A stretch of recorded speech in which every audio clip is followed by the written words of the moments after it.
اهلا بكم يا شباب، ورجعنا مره تانية في السلسله بتاعتنا، هي سلسله تربيه الحمام المبتدئين في تاني حلقاتنا من السلسله. خليك معايا.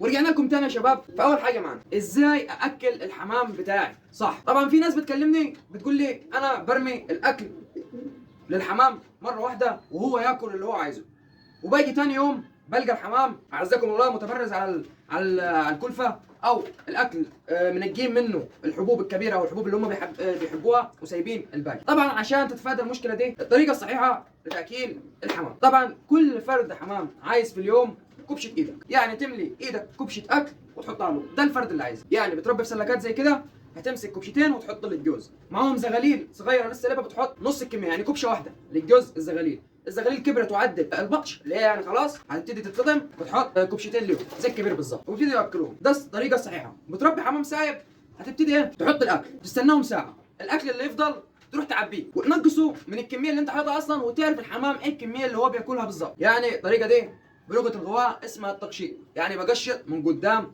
الحمام. فانا كده عرفت الحمام ايه الكميه بتاعته اللي هو بياكلها، فهبتدي كل يوم احط له الكميه بتاعته الصح عشان ما يبقاش عندك تهدير في الكلفه بتاعته. دي الطريقه الصح لتاكيل الحمام. ثاني حاجه معانا وهي معرفه عمر الحمام. طبعا عمر الحمام بيتعرف من الريش ويبقى عليه كام، وزي ما قلنا في الفيديوهات السابقه في فيديو على القناه مخصوص لمعرفه عمر الحمام، ادخل شوف.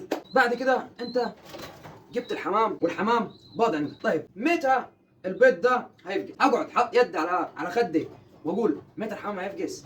بص يا باشا، البيض بيفقس في الشتاء من 18 ل 19 يوم، يعني تعدل له كده 18 ل 19 يوم البيض هيفقس. في الحر بقى اللي هو الصيف هيبتدي يفقس معاك من اول 17 ل 18 يوم. بتبتدي بقى تسجل ان الجوز ده باض عندك وهيفقس يوم كذا عشان تبقى متابع.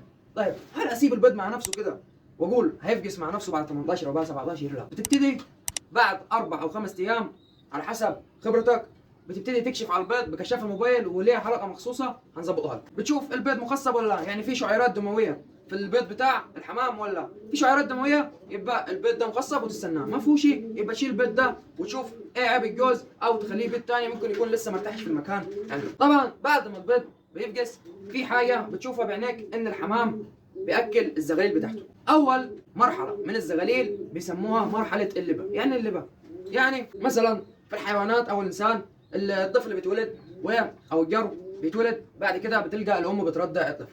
طبعا الحمام عندنا زي كده، عندنا حاجه اسمها لبه. لبه يعني في زي اله في الحويصله بتاعه الحمام. يعني اله، انا عايز اسال عليك الامور. الحمام بياكل، الاله دي زي اله كده في الحوصله بتاعه الحمام، بتطحن الاكل، بتخليه عباره عن سائل لونه ابيض، بنسموه اللبه.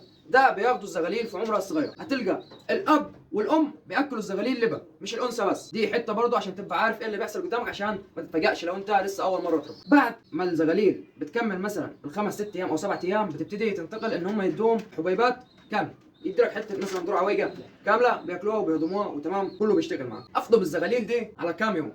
الزغاليل بتتفطم معاك على 30 يوم. في ناس بتفطم من اول 25 يوم، والخمس ايام دول بيدوم يدوي، او الزغاليل بتعرف ترقط واحده فبيسيبها فبتشتغل مع نفسها. بعد كده بفطم وبشبب. لو هشبب هخليهم في مكان لوحدهم يتشببوا لغايه ما يكبروا ويفكوا ريش ويشتغلوا معاك. هيتشببوا في كام؟ هيتشببوا مثلا عمر الحمام 5 شهور او 6 شهور، وتلقاه خلص الريش بتاعه وتبتدي يشتغل عندك. هتبيعه هو زغاليل، بتطلعه هو زغاليل اول ما يبتدي يكتم يعني يبطل صوت المصاصيه بتاعته، اللي يقول لك بيصاص يعني يبطل الصوت. ازاي تعرف الزغاليل ذكر او نتايه من هم وزغاليل؟